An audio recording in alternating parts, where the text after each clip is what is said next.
Hello, Governor Polis and esteemed members of our Colorado legislature. I'm making this video to talk to you about my deep concern regarding the proposed cuts for the family caregiver rates for individuals on the DD waiver. My name is Teresa Wright, and I am the proud mother of 5 incredible men. 3 of my sons are on the autism spectrum, and I serve as their full-time family caregiver. Those 3 sons include my twin sons, who are now 25.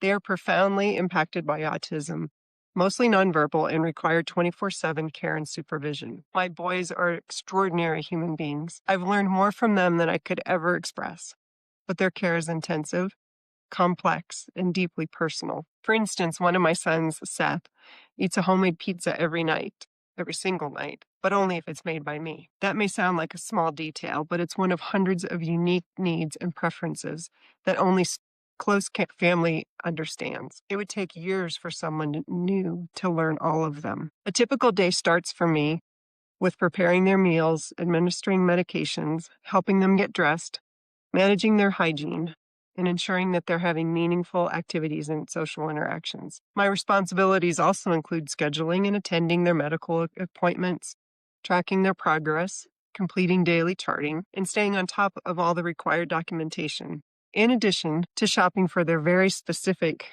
food preferences. You'd be amazed at how hard it is to find the right brand and style of bologna. And by the way, if you ever need contacts for Walmart's corporate offices or the contact for our local Bar S representative, I got every day is a minimum of a 16-hour hands-on care day. I'm also constantly on call for emergencies, such as seizures, allergic reactions, meltdowns, sicknesses, aggressive behaviors, and more. Since 2016, I've been doing this on my own, following a divorce after a 20-year marriage. I'm also a registered nurse, formerly specializing in NICU care, but continuing my professional career became impossible once my sons transitioned into adulthood. How many employers allow you to drop everything multiple times a week or even daily to care for your disabled adult sons? Family caregiving is not a paid job with benefits. There's no health insurance, no retirement plan, no time off, no coverage when you're sick or injured, and no backup. And now, with the proposed rate cuts, the financial support we do receive is under threat. I recently bought a new car, something necessary for transporting my sons. With the proposed cuts, that payment no longer fits into our budget. That's not just inconvenient, it's destabilizing. If family caregivers and host home providers can't make ends meet, what happens next? Who will care for our loved ones when we can't? The alternative, placing our sons and daughters in facilities or group homes, isn't just emotionally painful, it's also economically unrealistic. Is our state truly prepared to take on the cost of caring for thousands of adults with significant disabilities? Is there adequate infrastructure? Are there enough trained workers? In my experience and that of countless others, the answer is no. Even basic respite care under the DD waiver is not covered. If I need a break or if I have a health emergency, I must find and pay for a caregiver out of my own pocket, assuming that I can find one at all. The reality is, family caregivers are the backbone of our DD system. Without us, it would collapse. Yet we're being told again and again that our work is not valued or recognized. I'm 60 years old. I will continue to care for my boys as long as I can, but as my peers begin planning for retirement, I have no such luxury. This life is anything but typical, but it is beautiful. My sons have taught me patience, resilience, and love beyond measure. And we've been blessed to meet many extraordinary people along the way. But love doesn't pay the bills. It doesn't cover medications and therapies, extracurricular activities, housing, or food. The proposed caregiver cuts threaten the fragile balance we've worked so hard and fought so hard to maintain. Governor Polis, on a personal note, I had the honor of serving on Fountain Fort Carson School Board for 8 years, and I remember meeting you on several occasions during our visits to Washington, D.C. for the NAFIS conference while you were serving as one of our Colorado representatives. I know you've met countless people throughout your career, but I want you to know that your meetings with us always stood out. You took the time to sit down with our board in person, and that meant a great deal to us. So I'd like to extend the same courtesy to you. If you're ever in the Fountain area, I would love to have the opportunity to introduce you to my sons and give you a firsthand look at our daily life.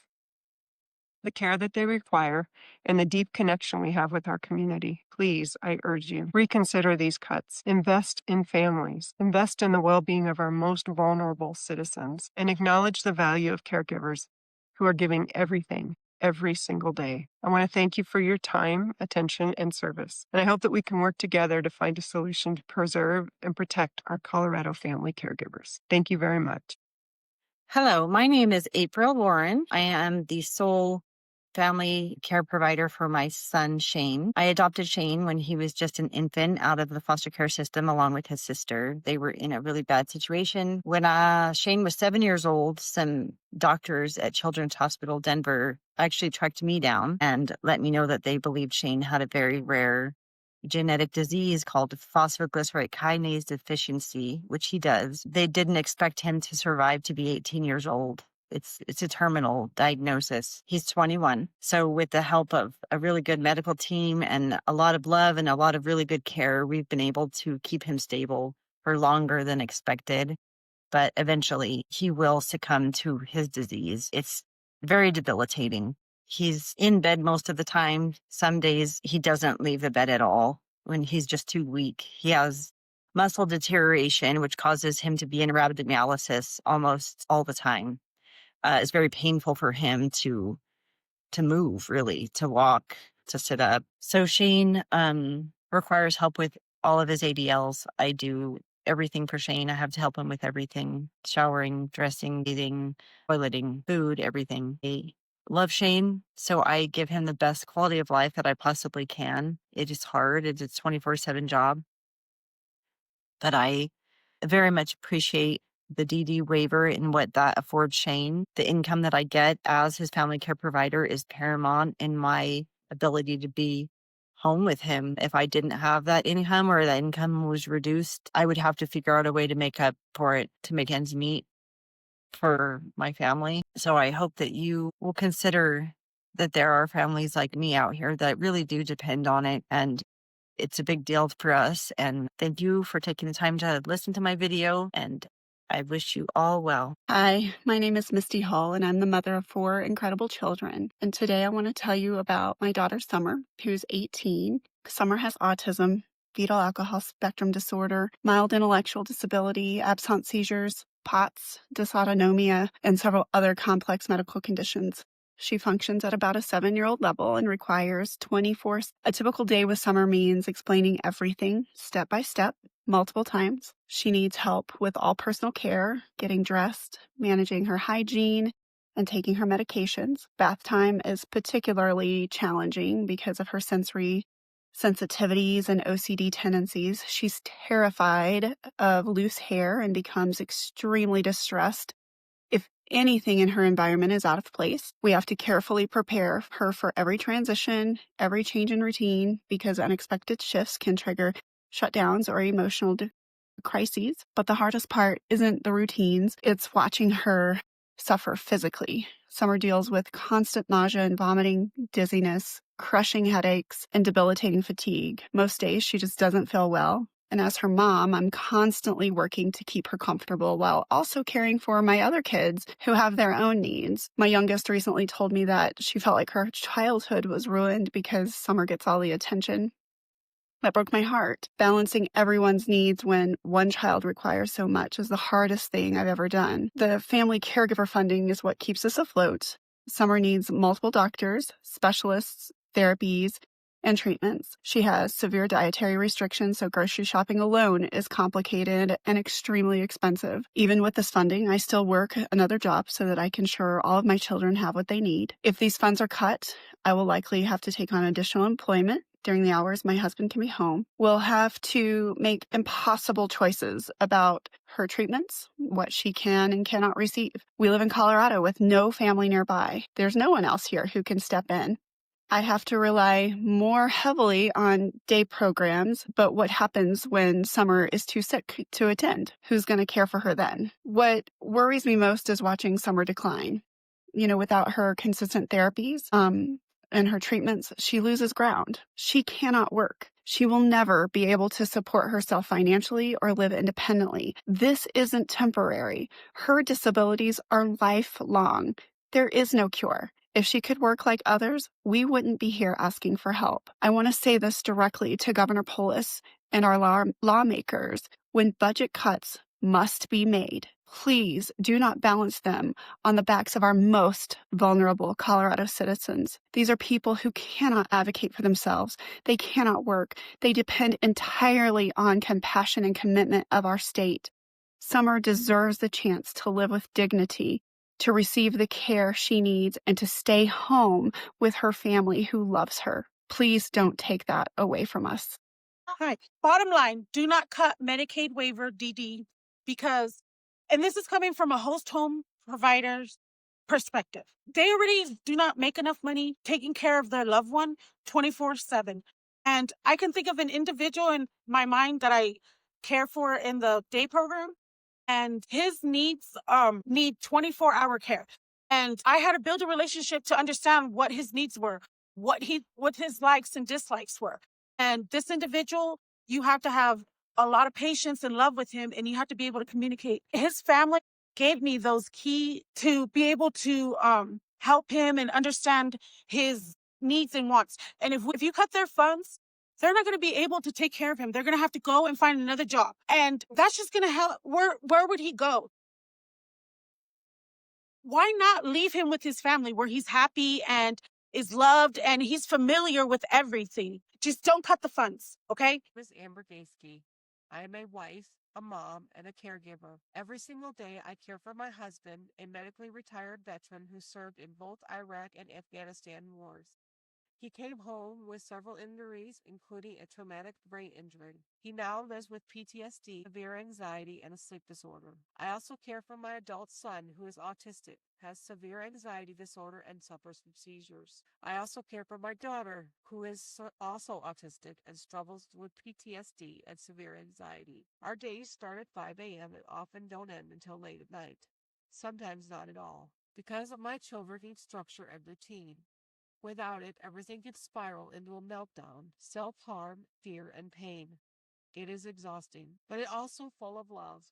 I wake up every day determined to keep my family safe, cared for, and together. That is why the Medicaid caregiver funding is so critical. Without it, my husband and children could be forced into institutions and taken away from the people that love them the most. This makes my heart break because no institution can ever replace the love and patience and stability that only a family can provide. The little support I receive can make all the difference in the world. It keeps our home safe.